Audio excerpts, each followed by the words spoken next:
Olá, investidores! Sejam bem-vindos a mais um vídeo do nosso Panorama Matinal, aqui você fica sabendo tudo o que está acontecendo no Brasil e no mundo, questões que impactam os seus investimentos e, é claro, a cotação das suas commodities, sejam elas milho, trigo ou soja. Como de costume, pessoal, vamos dar uma olhadinha como é que ficou os gráficos no dia de ontem.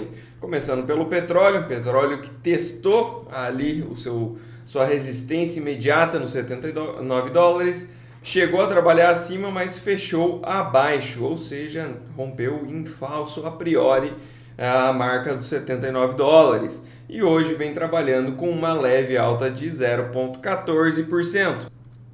Para o óleo de palma, pessoal, ontem fechou com queda de 0,38% e hoje uma alta substancial aí de 1,59%. Uma alta bem interessante para o óleo de palma lá na Malásia, que segue ainda lateralizado, né, pessoal? Apesar de ter subido 1,59, ainda tem nada demais aqui nesse movimento.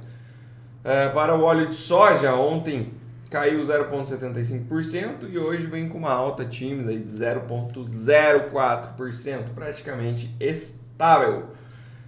Para a soja em grão, a gente teve ontem fortes oscilações. A soja ela vem tentando fazer novos patamares mais altos, mas não tem muita coisa que ajude esse preço a subir no momento, tá?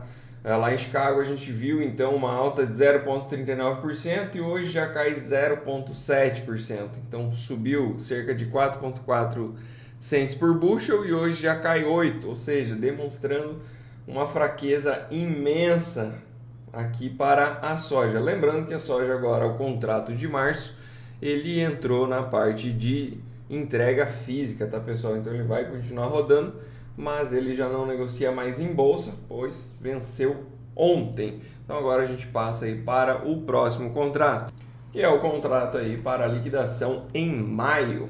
Então, a princípio, o mercado segue pesando e a princípio indo lá em busca daquela região dos 11 e 10 dólares por bushel. Farelo ontem chegou a subir também, subiu 0,8% e hoje já vem caindo praticamente 1%. Então tá bem negativo aí todos os segmentos da soja, milho, óleo e grão, farelo e o óleo seguem em tendência baixista no momento e a princípio aqui para o farelo de soja o suporte ficaria lá na casa dos 310 dólares por tonelada curta. O trigo, naquela novela, né, a gente teve anteontem a questão de que havia uma preocupação se aquele corredor da Ucrânia ia se manter de pé. A princípio vai. Então, no momento em que surgiu essa dúvida no mercado, a gente viu o trigo subindo e já no dia seguinte notou-se que estava tudo bem, que ia continuar exportando por lá. E também veio aí ofertas da Rússia e uma perspectiva melhor climática para o hemisfério norte, trazendo boas expectativas climáticas aí para uma boa produção de trigo por lá. Então isso acabou puxando os preços para baixo, mas o ponto é que trigo segue na mesma, né? Muito embolado com essa novela aí, sempre tem uma questãozinha ou outra, ele mexe bastante para um lado, mexe bastante para o outro, mas na soma você acaba vendo que nada mudou. Ele segue trabalhando nos mesmos preços já faz uns bons 6 meses aí. Milho ontem subiu bem, a gente viu aí o contrato subindo 1,22% e hoje a gente tem esse gap aqui, basicamente é a colagem de contrato, tá, pessoal? Lá também venceu o contrato de março, assim como o da soja, e agora passa a negociar no maio. Então, na colagem do contrato, por que fica esse gap, né? Basicamente porque havia uma diferença substancial aí entre os preços negociados no contrato de março para os preços negociados no contrato de maio. Então a gente abre aqui agora o contrato de maio para ver se está realmente em alta. E o mercado vem trabalhando aí com uma queda de 0,06 de queda, tá? Então aqui já é o contrato de maio, aquele contrato anterior, o gráfico anterior, mostra basicamente o contrato contínuo, onde a gente tem toda a série histórica do milho desde que passou a ser negociado na bolsa, né? Enfim, contrato maio aqui vem trabalhando com uma leve queda de 0,06. No contrato de maio está próximo aí de uma região de resistência no preço que ficaria ali na casa dos 4,37. Aqui no Brasil a gente viu mais um dia de forte queda para os contratos de milho. A princípio, pessoal, não tem muita relação, não tem uma explicação muito factível aqui para essa queda do milho. Tem algumas questões com preço de paridade de exportação, que estava trabalhando cerca de R$10 por saca abaixo do que a bolsa estava trabalhando, mas os preços do mercado interno eles continuam sendo negociados basicamente na mesma faixa. A gente viu algum reajuste sim, mas ele é bem pequeno quando comparado aí aos reajustes de bolsa, tá, pessoal? E ontem a gente viu o contrato março, lembrando que o contrato março vence daqui 15 dias, caindo 1,31%. Lembrando que ele vai liquidar aí na média de negociação do Esalq, que é a base Campinas, então ele não tende a descolar muito, né? E o contrato K, por sua vez, que já não tem esse atrelamento momentâneo com o Esalq, ele caiu bem mesmo, caiu 3,35%. Lembrando que o mercado aí nos últimos 5 dias chegou a cair cerca de R$9. Aqui faz sentido aquela explicação sobre o preço de paridade de exportação, porque agora os preços de bolsa se aproximaram bastante da região do preço de exportação, tá? Então aqui fez esse ajuste, mas de novo ele não contempla o que está acontecendo no mercado interno. Os preços ainda não caíram e talvez não caiam no preço físico, porque o produtor segue relutante em vender nos patamares atuais, então você imagina R$10 abaixo, né? Então temos que acompanhar aí como é que vai ser as negociações do mercado físico, mas a princípio a gente pode ver sim remarcações na bolsa corrigindo uma parte dessa bela queda que fez aí nos últimos 5 dias. Queda bem expressiva mesmo, né, pessoal? Se a gente olha para o contrato contínuo aqui, a gente pode ter algumas ideias aí de suportes, né, de patamares de suportes, que ficaria ali na casa dos 59, basicamente a faixa aí dos 59 aos R$60 por saca no contrato contínuo, tá, pessoal? Lembrando que o contrato K ele já está trabalhando abaixo disso, já está trabalhando nos 56, né, que seria mais ou menos nessa região aqui, onde a gente também tem uma região de suporte interessante. Caso perca ali, o mercado poderia ir para onde? Segundo os dados passados, lá para casa de 53, teria mais ou menos R$3 de queda ainda. Pode ser que aconteça, tá? Mas a chance é menor, é menos provável do que a gente vê um repique aí nos preços, subindo um pouco este mercado após uma queda tão expressiva.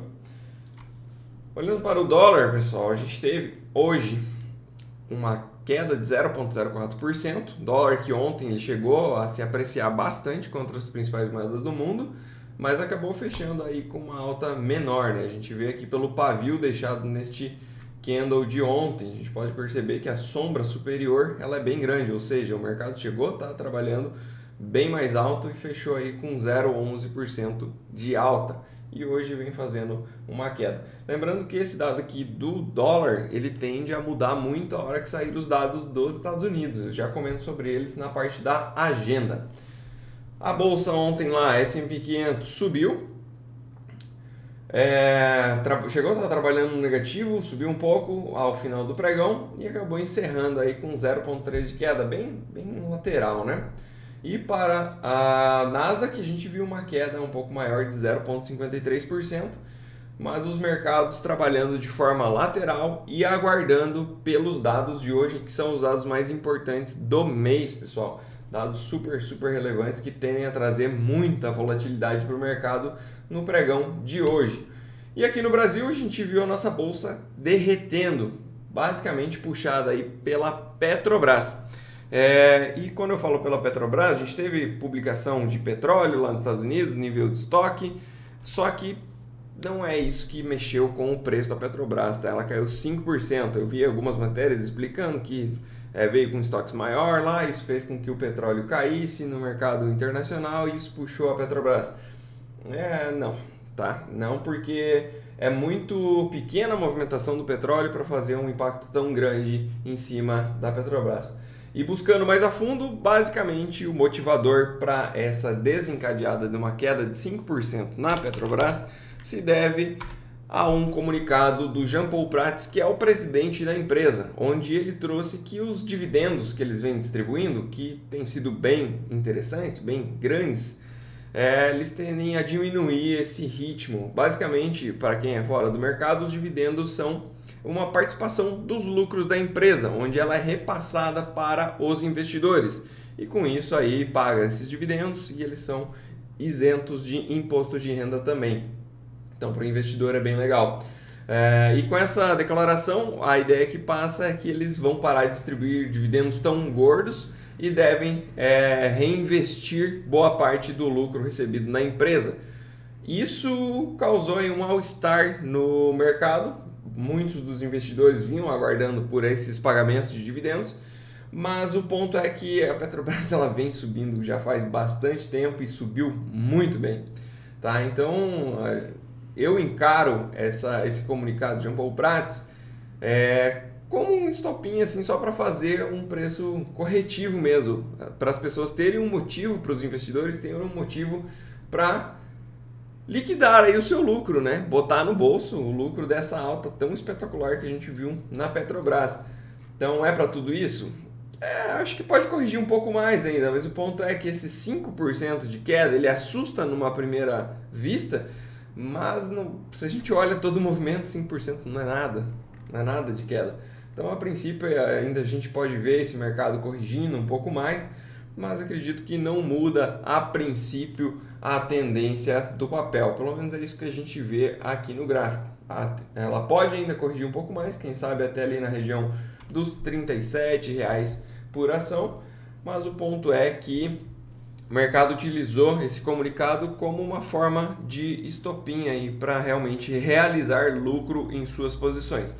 E com isso, a gente tem aí a Petrobras como um dos principais papéis do nosso índice, com mais peso, e caindo 5% acaba arrastando a nossa bolsa junto, né? Então a gente viu nossa bolsa cair 1,16%, basicamente por conta dessa queda da Petrobras. Dá uma olhadinha como é que está agora no dia de hoje, as bolsas. A gente tem Ásia Pacífico, China sobe 1,94%, Hang Seng, que é a bolsa de Hong Kong, ela cai 0,16%, Japão sobe 0,9%, Coreia do Sul 0,37% de queda e Austrália sobe 0,5%. Na Europa, chegou a estar trabalhando todos os índices aqui em alta, a gente teve publicação de PIB lá na França e o PIB ele veio acima da expectativa, trouxe um pouco de ânimo para os mercados lá na Europa, mas enquanto a gente conversa aqui eles acabaram caindo, né? A gente vê o Eurostoxx já trabalhando no 0 a 0, a bolsa francesa também já no 0 a 0 e a espanhola em queda de 0,08%. No campo positivo, o destaque fica para a bolsa alemã com uma alta de quase 0,5%.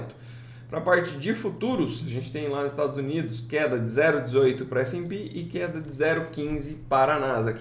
Mas pessoal, hoje é um dia especialmente atípico, tá? Tudo isso que a gente está vendo aqui, com exceção de Ásia Pacífico que já fechou, tende a mudar, tá? Porque a gente tem dados super relevantes a serem publicados. Antes de eu falar deles, dólar aqui contra as principais moedas do mundo cai 0,08 e temos um dólar misto contra moedas de países emergentes. Para commodities não agrícolas, queda do minério de ferro de 0,17, nada demais, e queda de 0,23% para o petróleo também, nada demais. Agora sim, pessoal, vamos para a agenda. Aqui no Brasil, 9 horas da manhã, teremos taxa de desemprego. Não é muito relevante, não tende a mexer muito com o mercado, especialmente porque o dia hoje promete. Às 10 horas da manhã a gente tem inflação na Alemanha, pode mexer um pouco, principalmente lá na Europa, mas principalmente os olhos estarão voltados para este dado aqui às 10h30 da manhã, que é a inflação nos Estados Unidos. E chama a atenção principalmente para o núcleo, que exclui ativos mais voláteis, como, por exemplo, combustíveis. Tá? Então o núcleo é o que o mercado dá mais atenção e vai sair às 10h30. E também temos a publicação aí do dado cheio saindo junto. E às 10h30 da manhã a gente também tem pedidos iniciais por seguro-desemprego, outro dado que tende a mexer com o mercado. Então toda a atenção de hoje vai estar focada às 10h30 da manhã com a publicação desses dados dos Estados Unidos. Aí ao longo do dia tende a repercutir de forma positiva ou negativa, a depender dos dados, e conforme o mercado for absorvendo e entendendo aí esses dados que saírem, né, esses números. Na parte da tarde a gente vai ter algum dado relevante? Tá, tem alguns discursos e tudo mais, mas de novo, pessoal, toda a atenção, todo o foco, todo o esforço vai realmente ficar voltado para essa parte aqui da manhã. Na parte da tarde, esses discursos são interessantes?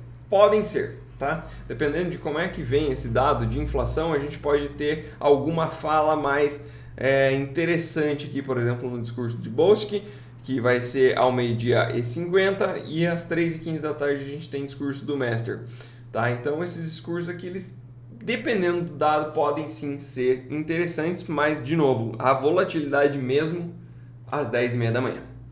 Pessoal, não esqueçam, deixem o seu like, se inscrevam aqui no nosso canal, compartilhem esse vídeo para que mais pessoas possam ficar informadas sobre o mercado e, é claro, ativem o sininho para receber notificação sempre que publicarmos algum conteúdo novo, e assim você não perde nada e fica sempre muito atento ao que está acontecendo no Brasil e no mundo.